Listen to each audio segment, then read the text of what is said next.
গাড়ির মধ্যে হচ্ছে মেকআপ। হ্যাঁ হ্যাঁ, ঠিকই দেখেছো, গাড়ির মধ্যেই মেকআপ করতে হচ্ছে আমাকে। তো চলো, কেন আমাকে গাড়ির মধ্যে মেকআপ করতে হলো সেই গল্পে আজ তোমাদের সাথে শেয়ার করব। হাই, আমি অন্তরা। তো আবারও আসলাম অনেক দিন পর তোমাদের সাথে একটা ছোট্ট মিনি ব্লগ শেয়ার করতে। গতকাল ছিল, মানে গত 20 জানুয়ারি ছিল আমার একটা প্রি ওয়েডিং। এবার তোমাদের সাথে শেয়ার করি যে কেন আমাকে গাড়িতে মেকআপ করতে হয়েছিল।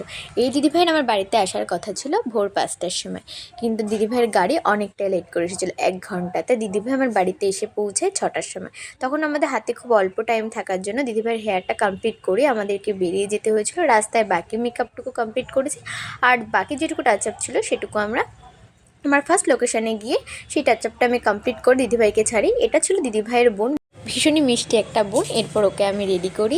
এই দিন ছিল আমার 3টে লোকেশানে কাজ। তো আমি তোমাদের সাথে আমার ফার্স্ট লোকেশানে কাজটাই শেয়ার করলাম। ভিডিওটা যেহেতু অনেকটা বড় হয়ে গেল, তাই আর বাকি সেকেন্ড লোকেশন, থার্ড লোকেশানে কাজটা শেয়ার করলাম না। বাকি ভিডিওতে তোমাদের সাথে সেটাও শেয়ার করব। কেমন লাগলো ভিডিও জানাতে ভুলো না।